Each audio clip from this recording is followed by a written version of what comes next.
ஒரு சிறைக்குள் இருந்து விடுதலை பெறுவதற்கு முன்பே இன்னொரு சிறைக்குள் நுழைந்து விடுகிறோம் என்று ஓஷோ எதை பற்றி சொல்கிறார்? டிவோர்ஸ் பற்றி கேள்விப்பட்டிருக்கிறோம். ஆனால் அது என்ன அல்டிமேட் டிவோர்ஸ்? சந்தோஷம் நமக்கு சொட்டு சொட்டாகத்தான் கிடைக்கிறதா? அப்படி சிறிய மகிழ்ச்சிக்குத்தான் அதிகமாக உழைக்கிறோமா? Are we working for peanuts? என்று இந்த 5வது பகுதியில் ஓஷோவிடம் கேட்பதற்கு நிறைய இருக்கிறது. நண்பர்கள் அனைவருக்கும் வணக்கம். இந்த வீடியோவோட முந்தைய 4 பகுதிகளின் லிங்க்ஸ் டிஸ்கிரிப்ஷன்ல கொடுக்கப்பட்டிருக்கு. தொடர்ந்து ஆதரவு தரும் நண்பர்கள் அனைவருக்கும் எங்கள் நெஞ்சம் நிறைந்த நன்றிகள்.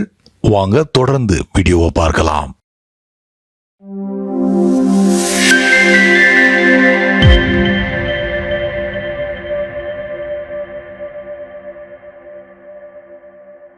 முதல் ஸ்டெப்பான ஹினயானா பார்ப்பதற்கு கட்டுப்பாடுகள் அதிகம் உள்ளது போல் தோன்றும்.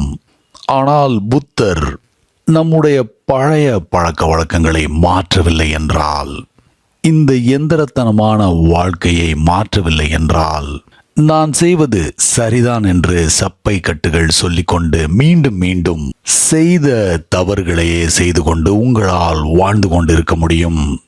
இதை பல முறை செய்திருக்கிறோம். எத்தனை முறை அழகான ஆணுடனோ பெண்ணுடனோ காதலில் விழுந்துள்ளோம். அது எத்தனை நாட்கள் நீடித்தது. ஆனால் ஒரு நாள் புத்தர் சொன்னது சரியாக இருக்கும். அதாவது அந்த அழகான பெண்ணோ அல்லது ஆணோ ஒரு நாள் திடீரென்று அசுத்தங்கள் சுமந்து நிற்கும் பை என்பதை உணர்கிறோம். அஃப்கோர்ஸ் ஒருவர் ஹனிமூனில் இருக்கும்போது இந்த சூத்திரங்கள் அவரை கவர்ந்து இழுக்காது. தேனிலவில் இருந்து கொண்டு புத்தரின் சூத்திரத்தை ஒருபோதும் தொடாதீர்கள். டிவோர்ஸ் கோர்ட்டுக்கு செல்லும் போது இந்த சூத்திரங்கள் தேவையான ஒன்றாக தெரியும். உங்களால் உடனடியாக அதை புரிந்து கொள்ள முடியும். ஒரு நாள் அல்டிமேட் டிவோர்ஸ் என்பதும் வரும். அல்டிமேட் டிவோர்ஸ் என்பது அழகான ஆணையோ பெண்ணையோ தேடுவது அபத்தமானது என்பதை புரிந்து கொள்ளும் நாள். டிவோர்ஸுகள் பல முறை வாழ்க்கையில் நடந்திருக்கிறது. ஆனால் மீண்டும் மீண்டும் மறந்து விடுகிறோம். நீதிமன்றத்தில் வழக்கு நடந்து கொண்டிருக்கும் போதே அடுத்த காதலில் விழுந்து விடுகிறோம். ஒரு சிறையில் இருந்து விடுதலை பெற்று வெளியில் வருவதற்கு முன்னதாக அடுத்த சிறைக்குள் நுழைந்து விடுகிறோம். சங்கிலியால் பிணைக்கப்பட்ட வாழ்க்கை நமக்கு மிகவும் பழகி போன ஒன்று. சுதந்திரம் என்பது நமக்கு கசப்பாக தெரியும். எனக்கு கடிதம் எழுதிய அந்த டிப்ரெஸ்டாக இருப்பதாக சொன்ன பெண் சன்னியாசிக்கு நான் சொல்லிக்கொள்ள விரும்புவது, அந்த மன இறுக்கம் உங்கள் இதயத்தின் ஆழத்தில் எதையோ தொந்தரவு செய்கிறது. புத்தர் சொல்வதில் ஏதோ ஒரு உண்மை இருக்கிறது. உங்களால் அதை தவிர்க்க முடியாது. ஆனால் அதை தவிர்க்க விரும்புகிறீர்கள். யாருக்குத்தான் இந்த உண்மை தேவை? மக்கள் பொய்களையே விரும்புகிறார்கள். பொய்கள் மிகவும் சௌகரியமானது. Truth is always destructive, shattering. ஆனால் வேகமாக எந்த முடிவுக்கும் வர வேண்டாம் என்பதுதான் புத்தரோட முதல் தளத்தின் போதனை. 2வது தளம் மிகவும் ரிலாக்ஸ்ட் ஆனது.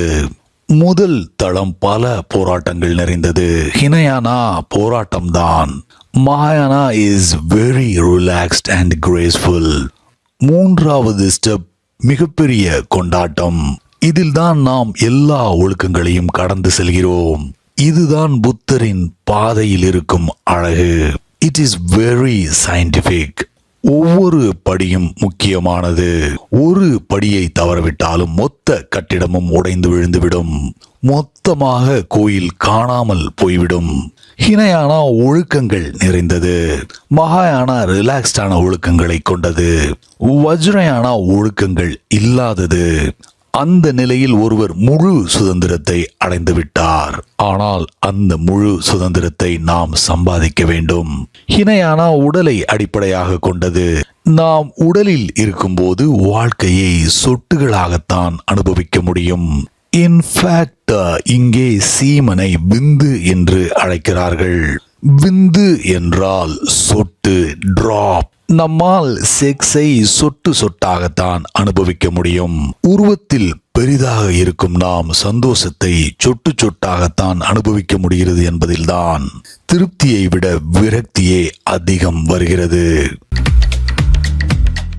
நான் கேள்விப்பட்ட ஒன்று, உயிரியல் பூங்கா ஒன்றில் உடல் பருமன் அதிகம் உள்ள யானைகள் ஒன்று திரண்டு மறியல் போராட்டம் நடத்தி கொண்டிருந்தன. அந்த வழியாக தற்செயலாக வந்த சிங்கம் எதற்காக இந்த மறியல் போராட்டம் என்று கேட்டது. போராட்டத்தில் இருந்த ஒரு யானை இவர்கள் கொடுக்கும் சிறிய அளவு உணவுக்காக வேலை பார்த்து பார்த்து மிகவும் களைத்து விட்டோம் என்று பதில் சொன்னது. செக்ஸும் அப்படித்தான், ஜஸ்ட் ஒர்க்கிங் ஃபார் பீனட்ஸ். திபெத்தில் ஒரு உருவகம், ஒரு மெட்டபார் வழக்கத்தில் உண்டு. அதை அவர்கள் பிரேட்டா என்று சொல்வார்கள். பிரேட்டா என்றால் ஹங்கிரி கோஸ்ட் என்று அர்த்தம். அந்த பெரும் பசி எடுத்த பேயை வார்த்தைகளால் விளக்கும் போது அதற்கு யானை வயிறு, நூலளவு கழுத்து, ஊசியின் கண்ணளவு வாய் என்று விவரிப்பார்கள். இப்படி ஒரு உருவம் இருந்தால் நிச்சயமாக அந்த பேய் எப்போதும் பசியுடன் தான் இருக்க வேண்டும். காரணம், ஊசியின் கண் அளவுதான் வாய். 24 மணி நேரமும் சாப்பிட்டு கொண்டே இருக்கும். ஆனால் யானையின் வயிறு, அதனால் சாப்பிட்டு கொண்டே இருந்தாலும் பசி இருந்து கொண்டேதான் இருக்கும். That is how sexuality is. We are vast. நமது உருவம் பெரியது. நாம் பெரிய சைஸில் இருக்கிறோம். நமக்கு எல்லைகளோ வரையறைகளோ லிமிட்ஸோ கிடையாது. எனவே மகிழ்ச்சியும் நம்மை போல் பெரிதாக இருந்தால் மட்டும்தான் அது நமக்கு திருப்தி அளிக்கும். And sex is just drip, drip, drop and drop. நமக்கு அது நல்லதொரு பொழுதுபோக்காக வேண்டுமானால் இருக்கும், நம்மை மகிழ்விக்கும், ஆனால் நம்மை திருப்திப்படுத்தாது. செக்ஸ் மனநோயை உண்டாக்குகிறது. காரணம், செக்ஸால் உங்களை ஒருபோதும் திருப்திப்படுத்த முடியாது. நவ் இந்த பைத்தியக்கார உலகத்தில் இந்த பைத்தியக்கார மனிதர்களை கவனித்து பாருங்கள். உங்களால் ஏதாவது ஒரு இடத்தில் செக்ஷுவல் ப்ராப்ளத்தை எப்போதும் பார்க்க முடியும். அதனால்தான் சிக்மண்ட் ஃப்ராய்ட் எல்லா நோய்களுக்கான காரணங்களும் ஏதோ ஒரு விதத்தில் செக்ஸோடு தொடர்புடையது என்று சொல்கிறார். Too much sex obsession becomes neurotic. உடலில் மட்டும் வாழும்போது நாம் நியூராட்டிக்காக மாறுவதற்கு வாய்ப்பு அதிகம். நாம் இன்னும் கொஞ்சம் உடலை விட்டு உயரே செல்ல வேண்டும். We have to go higher than the body. இரண்டாவது லேயரை புத்தர் இதயம் என்று அழைக்கிறார். மனது என்றும் சொல்லலாம், இதயம் அதைவிட நல்ல சொல். இதயத்தில் மனதும் அடங்கும்.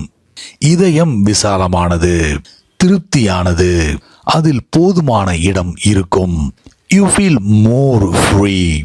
Love is more free than sex. அன்பு பறந்து விரிந்து கிடக்கும் வானமான வஜ்ரயானா. புத்தர் இதற்கு இரக்கம், கருணை என்று பெயர் கொடுக்கிறார். நாம் பேஷனில் வாழ்கிறோம், ஆனால் கம்பேஷனை அடைய வேண்டும். Fashion is obsession, neurosis. இரக்கம், கருணை நம்முடைய சக்தி முழுமையடைந்த நிலை. நாம் நமக்குள் ஒரு முழு திருப்தியுடன் இருக்கிறோம். இப்போது நம்மால் பிறரோடு பகிர்ந்து கொள்ள முடியும். நம்முடைய மகிழ்ச்சியை பிறர் மீது பொழிய முடியும்.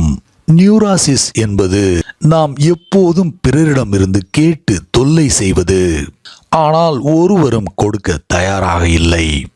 நாம் அப்போது நான் முன்பு சொன்ன ஹங்கிரி கோஸ்டாக மாறிவிடுகிறோம். நம்முடைய தேவை அதிகம், ஆனால் உலகம் கொடுப்பது மிகச்சிறிய அளவு, ஜஸ்ட் பீனட்ஸ். வஜ்ரயானா நிலையில் இருக்கும்போது நாம் பறந்து விரிந்து சக்தி நிறைந்து நீர் நிறைந்து இருக்கும் குளம் போல இருக்கிறோம். இப்போது நம்மால் பிறருக்கு கொடுக்க முடியும். In sex you ask. Passion means demand. Passion means begging. கவனித்து பார்த்திருக்கிறீர்களா? காமத்தினால் ஒரு பெண் வசம் ஈர்க்கப்படும் போது நாம் அந்த பெண்ணை சுற்றி சுற்றி வந்து வாளை ஆட்டுகிறோம். நாம் பிச்சைக்காரனாகி விடுகிறோம். கம்பேஷனை பொறுத்தவரை, கருணையை பொறுத்தவரை நாம் ஒரு பேரரசன். நம்மால் பிறருக்கு கொடுக்க முடியும். செக்ஸை பொறுத்தவரை நம்மிடம் இல்லாததால் நாம் பிறரிடம் கேட்கிறோம்.